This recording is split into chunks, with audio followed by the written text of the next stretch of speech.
Hi guys, welcome back to my YouTube channel that is Swapna's tutorial. So ನೀವೇ ನನ್ನ ಚಾನಲ್ಗೆ subscribe ಆಗಿಲ್ಲ ಅಂದರೆ ಪ್ಲೀಸ್ ಸಬ್ಸ್ಕ್ರೈಬ್ ಆಗಿ, ವೀಡಿಯೋಸ್ನ ಲೈಕ್ ಮಾಡಿ, ಶೇರ್ ಮಾಡಿ, ಹಾಗೆ ಕಮೆಂಟ್ ಮಾಡಿ.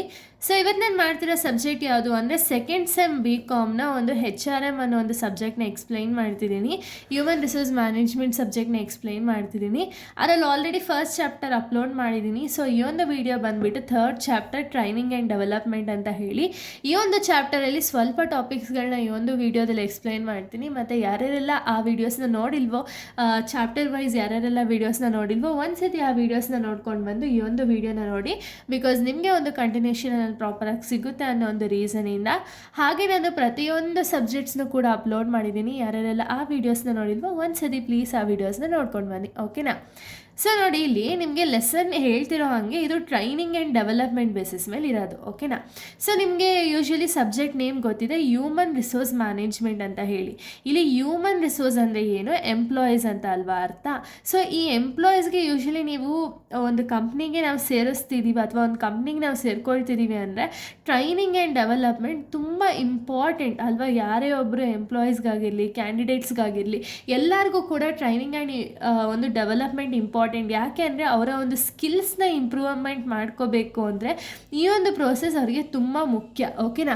ಸೊ ಈ ಚಾಪ್ಟರ್ ಕಂಪ್ಲೀಟಾಗಿ ಟ್ರೈನಿಂಗ್ ಆ್ಯಂಡ್ ಡೆವಲಪ್ಮೆಂಟ್. ಇವಾಗ ಒಂದು ಎಂಪ್ಲಾಯೀಸ್ಗಾಗಿರಲಿ, ಕ್ಯಾಂಡಿಡೇಟ್ಸ್ಗಾಗಿರಲಿ ಒಂದು ಟ್ರೈನಿಂಗ್ ಆ್ಯಂಡ್ ಡೆವಲಪ್ಮೆಂಟ್ ಕೊಟ್ಟರು ಅಂದರೆ ಯಾವ ರೀತಿ ಅವ್ರ ಪರ್ಫಾರ್ಮೆನ್ಸ್ ಆಗಿರಲಿ ಆ್ಯಂಡ್ ಪ್ರತಿಯೊಂದು ಯಾವ ರೀತಿ ಇಂಪ್ರೂವ್ ಆಗುತ್ತೆ ಅನ್ನೋದೇ ಈ ಕಂಪ್ಲೀಟ್ ಚಾಪ್ಟರ್ ಆಗಿದೆ, ಓಕೆನಾ. ಫಸ್ಟ್ ಆಫ್ ಆಲ್ ನಾವು ಟ್ರೈನಿಂಗ್ ಆ್ಯಂಡ್ ಡೆವಲಪ್ಮೆಂಟ್ ಮೀನಿಂಗ್ ನೋಡ್ತಾ ಹೋಗೋಣ.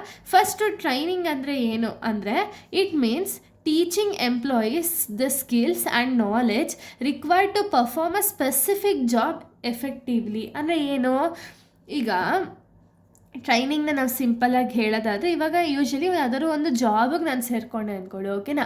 ಈ ಜಾಬಿಗೆ ನಾನು ಸೇರ್ಕೊಂಡ್ಮೇಲೆ ಈ ಜಾಬ್ ರಿಲೇಟೆಡ್ ನಂಗೆ ಏನೂ ಕೂಡ ಗೊತ್ತಿಲ್ಲ, ಓಕೆನಾ. ಅವಾಗ ಏನಾಗುತ್ತೆ, ನನಗೆ ಆ ಜಾಬ್ನ ಪರ್ಫಾರ್ಮ್ ಮಾಡೋದಕ್ಕೆ ಬೇಕಾಗಿರೋ ಸ್ಕಿಲ್ಸ್ ಆಗಿರಲಿ, ನಾಲೆಜ್ ಆಗಿರಲಿ, ಎರಡೂ ನನಗೆ ಗೊತ್ತಿಲ್ಲ ಅಂದಾಗ ನನಗೆ ಆ ಕಂಪ್ನೀಲಿ ಒಂದು ಎಕ್ಸಿಸ್ಟೆನ್ಸ್ ಅನ್ನೋದಿರುತ್ತಾ, ಅಥವಾ ಲಾಂಗ್ ಟೈಮು ನಾನು ಆ ಕಂಪ್ನೀಲಿ ಇರಬೇಕು ಅಂದರೆ ಆಗುತ್ತಾ, ಇಲ್ಲ ಅಲ್ವಾ. ಸೊ ಅದಕ್ಕೆ ಕಂಪನಿಯವ್ರು ಏನು ಮಾಡ್ತಾರೆ ಅಂದರೆ, ಇವಾಗ ಕ್ಯಾಂಡಿಡೇಟ್ಸು ಒಂದ್ಸತಿ ಜಾಯ್ನ್ ಆಗಿ ಅವ್ರ ಎಂಪ್ಲಾಯೀಸ್ ಆದಮೇಲೆ ಅಥವಾ ಕ್ಯಾಂಡಿಡೇಟ್ಸ್ಗೆ ಅವ್ರೇನು ಮಾಡ್ತಾರೆ ಅಂದರೆ ಟ್ರೈನಿಂಗ್ ಪ್ರೋಸೆಸ್ ಅನ್ನೋದನ್ನ ಕೊಡ್ತಾರೆ, ಓಕೆನಾ. ಈ ಟ್ರೈನಿಂಗ್ ಅನ್ನೋದು ಯಾಕೆ ಕೊಡ್ತಾರೆ ಎಂಪ್ಲಾಯೀಸ್ಗೆ ಅಂದರೆ ಆ ಒಂದು ಜಾಬ್, ಸ್ಪೆಸಿಫಿಕ್ ಜಾಬ್ ಬಗ್ಗೆ ಅಥವಾ ಸ್ಪೆಸಿಫಿಕ್ ಏನಾದರೂ ಒಂದು ಏನಾದರೂ ಒಂದು ಫ್ಯಾಕ್ಟರ್ ಬಗ್ಗೆ ನಾವು ತಿಳ್ಕೋಬೇಕು ಅಂದರೆ ಅದು ಸ್ಕಿಲ್ಸ್, ನಾಲೆಡ್ಜ್ ಏನು ಬೇಕು ಒಂದು ಸ್ಪೆಸಿಫಿಕ್ ಜಾಬ್ ಬಗ್ಗೆ. ಸೊ ಅದು ಇಂಪ್ರೂವ್ ಆಗೋದಕ್ಕೆ ಈ ಟ್ರೈನಿಂಗ್ ಅನ್ನೋದನ್ನ ಕೊಡ್ತಾರೆ, ಓಕೆನಾ. ಸೊ ಈ ಟ್ರೈನಿಂಗ್ ಕೊಟ್ಟಾಗ ಏನಾಗುತ್ತೆ, ಅವರು ಏನು ಜಾಬ್ನ ಪರ್ಫಾರ್ಮೆನ್ಸ್ ಮಾಡಬೇಕಾಗಿರುತ್ತಲ್ಲ ಆ ಜಾಬ್ನ ಇನ್ನೂ ಎಫೆಕ್ಟಿವ್ ಆಗಿ ಪರ್ಫಾರ್ಮೆನ್ಸ್ ಮಾಡೋದಕ್ಕೆ ಹೆಲ್ಪ್ ಮಾಡುತ್ತೆ ಟ್ರೈನಿಂಗ್, ಓಕೆನಾ. ಡೆವಲಪ್ಮೆಂಟ್ ಅಂದರೆ ಏನು, it means improving the over all personality, ability, leadership qualities and future growth of an employee. ಅಂದರೆ ಏನು, ಇವಾಗ ನಾನು ಕಂಪ್ನಿಗೆ ನಾನು ಜಾಯ್ನ್ ಆದಮೇಲೆ ನನಗೆ ಟ್ರೈನಿಂಗ್ ಸಿಕ್ತು, ಓಕೆನಾ. ಟ್ರೈನಿಂಗ್ ಆದಮೇಲೆ ನಾನು ಸುಮ್ಮನೆ ಬಿಡು, ಇವಾಗ ಹೆಂಗೋ ನನಗೆ ಈ ಜಾಬ್ ಬಗ್ಗೆ ಗೊತ್ತಿದೆಯಲ್ಲ, ಇನ್ನೇನೋ ರಿಕ್ವೈರ್ಡ್ ಇಲ್ಲ ಸ್ಕಿಲ್ಸು ಅಂತ ಹೇಳಿ ನಾನು ಹಾಗೆ ಸುಮ್ಮನೆ ಕೂತ್ಕೊಳ್ಳೋಕ್ಕಾಗುತ್ತಾ, ಇಲ್ಲ. ಡೆವಲಪ್ ಆಗಬೇಕು. ಡೆವಲಪ್ ಅಂದರೆ ಏನು, ನನ್ನ ಒಂದು ಓವರ್ ಆಲ್ ಪರ್ಸ್ನಾಲಿಟಿ ಆಗಿರ್ಬೋದು, ಅಥವಾ ನಾನು ಇನ್ನೂ ಯಾವ ರೀತಿ ಪರ್ಫಾರ್ಮೆನ್ಸ್ ಮಾಡಿದ್ರೆ ನನ್ನ ಎಬಿಲಿಟಿ ಇನ್ಕ್ರೀಸ್ ಆಗುತ್ತೆ ಅನ್ನೋದಾಗಿರ್ಬೋದು, ಅಥವಾ ಲೀಡರ್ಶಿಪ್ ಕ್ವಾಲಿಟೀಸ್ ಆಗಿರ್ಬೋದು. ಸೊ ಇದನ್ನೆಲ್ಲ ಡೆವಲಪ್ಮೆಂಟ್ ಮಾಡ್ಕೋಬೇಕು. ಯಾಕೆ, ಇನ್ನೂ ಆ ಕಂಪ್ನೀಲಿ ಅಥವಾ ಆರ್ಗನೈಸೇಷನಲ್ಲಿ ಇನ್ನೂ ನಾನು ಗ್ರೋ ಆಗಬೇಕು ಅಂದರೆ ಡೆವಲಪ್ಮೆಂಟ್ ಅನ್ನೋದು ತುಂಬ ಇಂಪಾರ್ಟೆಂಟ್, ಓಕೆನಾ. ಸೊ ಇವೆರಡು meaning of training and development ಆಗಿದೆ. ಸೊ ನೋಡಿ, training is mainly job oriented and short term, virus development is career oriented and long term. ಯಾಕೆ, ಟ್ರೈನಿಂಗ್ ಅನ್ನೋದು ಜಾಬ್ ಓರಿಯೆಂಟೆಡ್, ಓಕೆನಾ. ಅಂದರೆ ಟ್ರೈನಿಂಗಲ್ಲಿ ಯೂಶ್ವಲಿ ಏನು ಸಿಗುತ್ತೆ, ಆ ಜಾಬ್ಗೆ ಏನು ಸ್ಕಿಲ್ಸು, ನಾಲೆಜ್ ಬೇಕಾಗಿರುತ್ತೋ ಅಷ್ಟು ಮಾತ್ರ ಸಿಗೋದು. ಬಟ್ ಡೆವಲಪ್ಮೆಂಟಲ್ಲಿ ಏನಾಗುತ್ತೆ ಅಂದರೆ ಇದು ಲಾಂಗ್ ಟರ್ಮ್. ಇವಾಗ ನಾನು ಲೀಡರ್ಶಿಪ್ ಎಬಿಲಿಟಿ ನಾನು ಕಲ್ತಿದ್ದೀನಿ ಅಂದರೆ ಅದು ನನ್ನ ಲೈಫ್ ಲಾಂಗ್ ಇರುತ್ತೆ ಅಲ್ವಾ.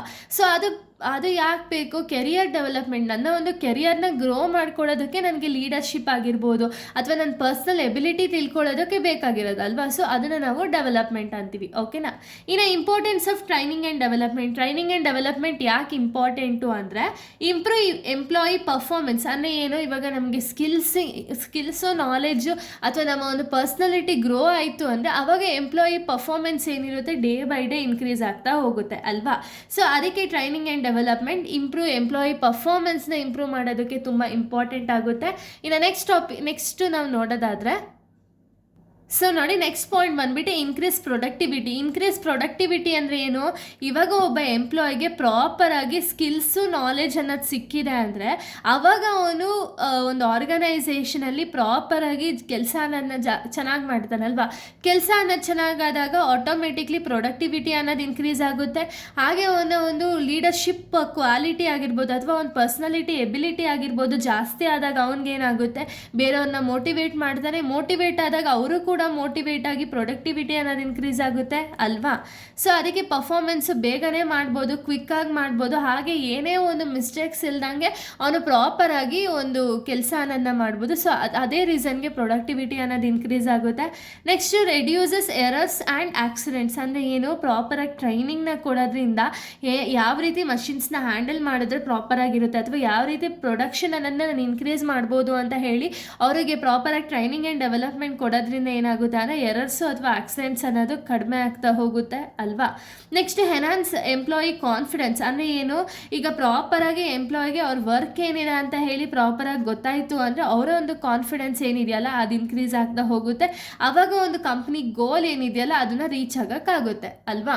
Next adapt to technological changes ಅಂದರೆ ಏನು? ಇವಾಗ ನಾರ್ಮಲ್ ಆಗಿ ಚೇಂಜಸ್ ಅನ್ನೋದು ಯಾವಾಗಲೂ ಇದ್ದೇ ಇರುತ್ತೆ, ರೆಗ್ಯುಲರಾಗಿ ಚೇಂಜಸ್ ಇರುತ್ತೆ.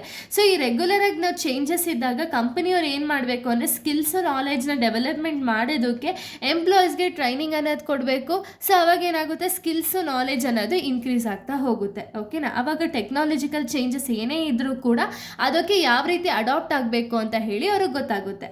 ನೆಕ್ಸ್ಟ್ ಇಂಪ್ರೂವ್ಸ್ ಎಂಪ್ಲಾಯಿ ಮಾರಲಿಟಿ ಅನ್ನೋದು ಏನಿರುತ್ತೆ ಅಂದರೆ ನಿಯತ್ತನ್ನೋದು ಜಾಸ್ತಿ ಆಗುತ್ತೆ. ಯಾವಾಗ ಕಂಪ್ನಿಯವರು ಪ್ರಾಪರಾಗಿ ಟ್ರೈನಿಂಗ್ ಕೊಟ್ಟು ಅವ್ರಿಗೆ ಎಷ್ಟು ಸ್ಯಾಲ್ರಿ ಬೇಕೋ ಅಷ್ಟು ಕೊಟ್ಟಾಗ ಅಲ್ಲಿ ಒಂದು ಎಂಪ್ಲಾಯಿ ಮೊರಾಲಿಟಿ ಅನ್ನೋದು ಇನ್ಕ್ರೀಸ್ ಆಗುತ್ತೆ. ನೆಕ್ಸ್ಟ್ ರೆಡ್ಯೂಸಸ್ ಎಂಪ್ಲಾಯಿ ಸೂಪರ್ವಿಷನ್ ಅಂದರೆ ಏನು? ಇವಾಗ ಯಾರಾದರೂ ಒಬ್ಬರು ಸೂಪರ್ವೈಸ್ ಮಾಡೋದಕ್ಕೆ ಇವಾಗ ನಾರ್ಮಲಾಗಿ ಸ್ಕಿಲ್ಸು ನಾಲೆಜ್ ಇಂಪ್ರೂವ್ ಆಯಿತು ಅಂದರೆ ಅವಾಗ ಯಾರು ಕೂಡ ಸೂಪರ್ವೈಸ್ ಮಾಡೋ ಅವಶ್ಯಕತೆನೇ ಇರಲ್ಲ. ಅವಾಗೇನಾಗುತ್ತೆ, ಗೈಡೆನ್ಸ್ ಅನ್ನೋದು ಸ್ವಲ್ಪ ಕಡಿಮೆ ಕೊಡ್ತಾರೆ. ಹಾಗೆ ಒಂದು ಮ್ಯಾನೇಜರ್ಸ್ ಆಗಿರಲಿ ಅಥವಾ ಸೂಪರ್ವಿಷನ್ ಆಗಿರಲಿ ಇವ್ರದ್ದೆಲ್ಲ ಕಡಿಮೆ ಗೈಡೆನ್ಸ್ ಕೊಟ್ಟಾಗ ಏನಾಗುತ್ತೆ ಅಂದರೆ ಎಂಪ್ಲಾಯಿಗೆ ಓವರಾಲ್ ನಾಲೆಜ್ ಸಿಕ್ಕಿರ್ಬೇಕಾದ್ರೆ ಅವ್ರಿಗೆ ಏನೋ ನೆಸೆಸರಿ ಇರಲ್ವಲ್ಲ. ಸೊ ಅದನ್ನು ಇಲ್ಲಿ ಹೇಳ್ತಿರೋದು. ಸೊ ಇಷ್ಟು ಕೂಡ ಈ ಒಂದು ಟಾಪಿಕ್ಸ್ ಆಗಿದೆ. ನೆಕ್ಸ್ಟ್ ವಿಡಿಯೋದಲ್ಲಿ ನಾನು ಬೇರೆ ಟಾಪಿಕ್ನ ಎಕ್ಸ್ಪ್ಲೈನ್ ಮಾಡ್ತೀನಿ. So thank you guys, thanks for watching.